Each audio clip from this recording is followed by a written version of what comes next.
Hi everyone, Spin Spun Hunts, and today's video I'm going to talk about some of the more complex systems in the game, especially as it pertains to crafting and gathering of items, as well as I'll touch on some of the quest options for high rank and setting up the different quests that are available to you.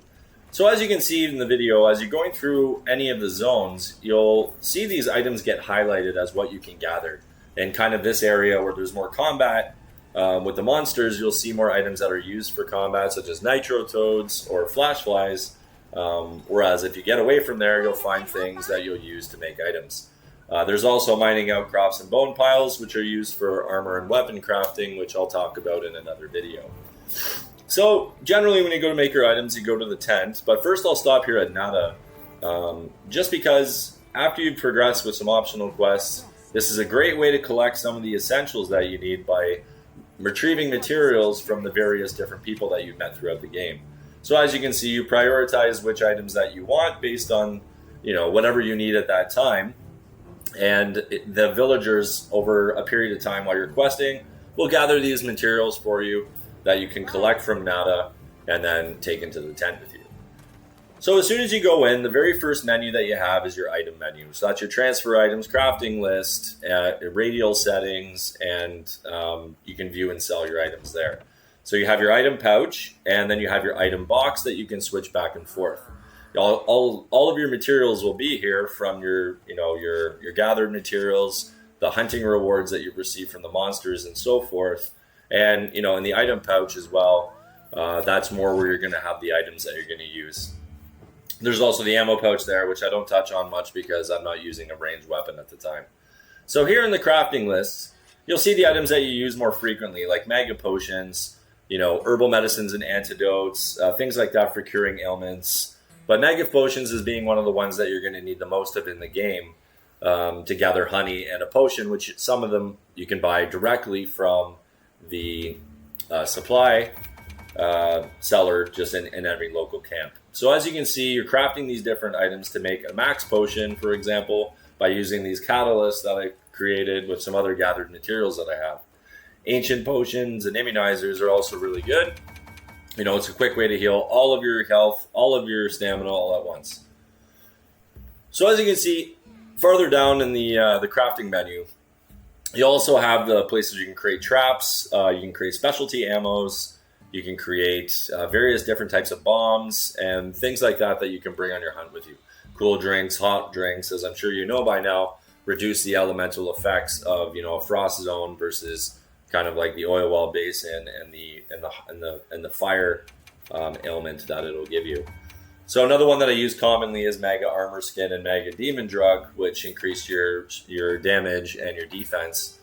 And just the same as those, I craft these if I don't have a lot of them, just to put them into my item pouch. And then, with my item loadouts, I'm able to quickly grab these every time that I go out before each hunt. Another one that you're going to use a lot is pitfall traps and shock traps, as well as trank bombs, as that's a way to capture the monsters and to slow them down during the fight.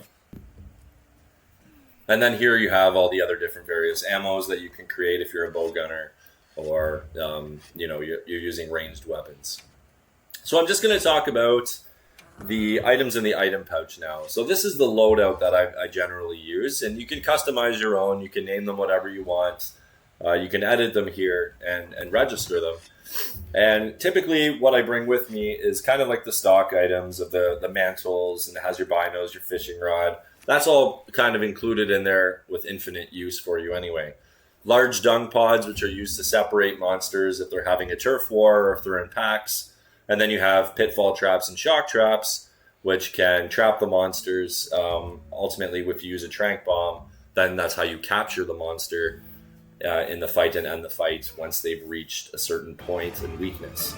As you can kind of see here with the Arkvel, who has a skull on his icon on the map, showing that he's ready to be captured. So once you see that skull, you can put down a trap, just like I'm doing here with a pitfall, and then by using 2 trank bombs once he's in the trap, you'll see that it successfully captures the monster.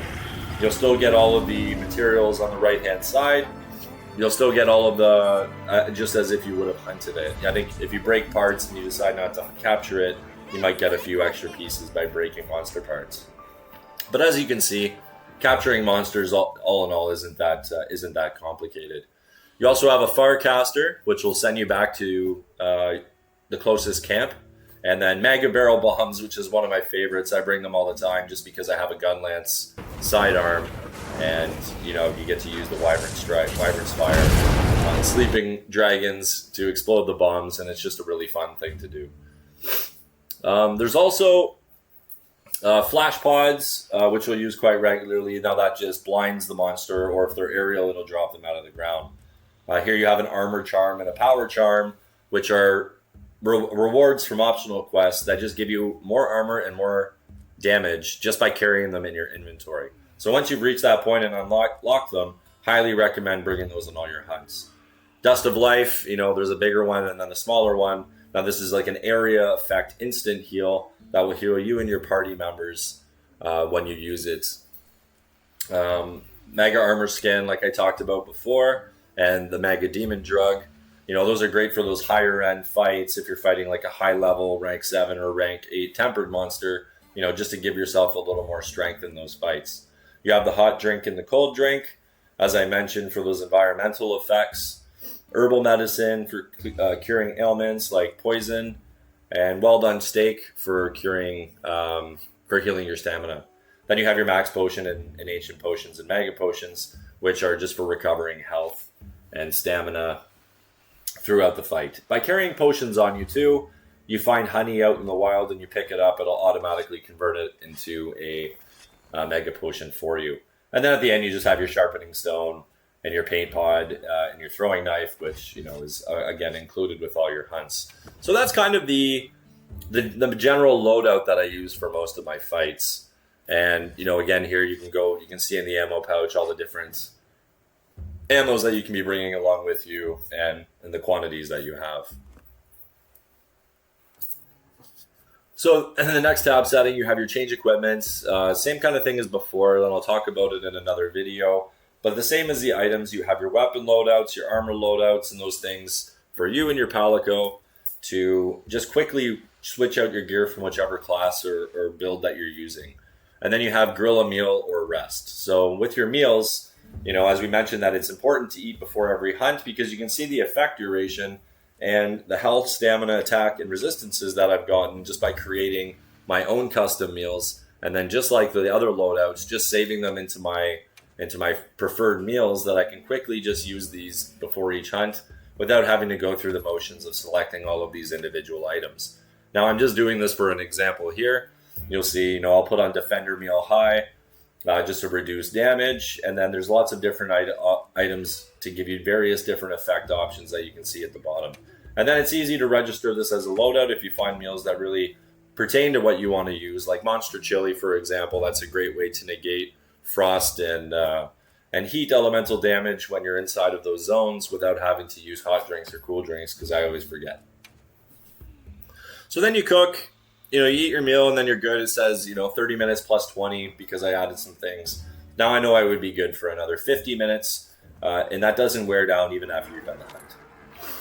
So the next part I wanted to talk about in high rank, because most of you are probably through the base story now and starting to see a lot more quests come up, is that, you can go to Alma and you look at the quest options that are there, and you can see your lobby settings, your post-join quests, and all of the different options here. So assignments are the main storyline missions and high rank missions that you have to complete in order to advance. Optionals, they are exactly what they say. You'll have a little check marks once you've completed them, but your optional quests will generally be tied to rewards in the game, like I mentioned with the armor charm and the power charm, and these kind of things where you can look at the data of these quests and pick these. You can do these an infinite amount of times. You can just keep reloading them.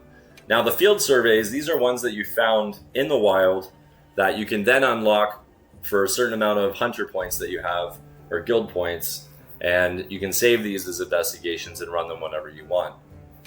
As for the investigations themselves, these are ones that I've set up, and you can see I generally prefer tempered monsters or multiple tempered monster fights, and then these have a limit to generally 3, and then you can use those 3 times and then find another investigation. And to add these, you can just pull up the world map and you can create a quest directly by hovering over each zone and save it as an investigation, just as I did there. So you see there was a tempered Arkveld, I added that. In the ruins, there's another one. I create a quest, and then I save it as an investigation. And now it's going to show up in my investigations that I'll have, 3 attempts at each one to run those and then find some more. It's always a great thing to throw in. And then you have event quests. They just dropped the first one. So Stocking Supper was a great one for getting food materials. And then the Kutku Gun Cuckoo was one that they threw in that actually had a specialty piece of armor. It was a helm that you can use by just running that quest and getting the special materials. So something Capcom likes to do is put up these event quests. I think it's scheduled every week or couple weeks, and they'll be adding them. Now, you also have your lobby member quest where you can see which other quests people in your lobby are currently underway on, and you can just jump in and out of those as you see fit. And then if I was in a Link party, you would see my Link member quests as they would be posted. Then you also have SOS flares, which you can join these hunts of anybody who fired an SOS by searching either by monster, by quest difficulty, quest type, or anything like that. So that's basically the gist of it, of how to access those quests. And you can also find that here in your tent again by seeing the same settings. Instead of talking to Alma, you just go into your tent.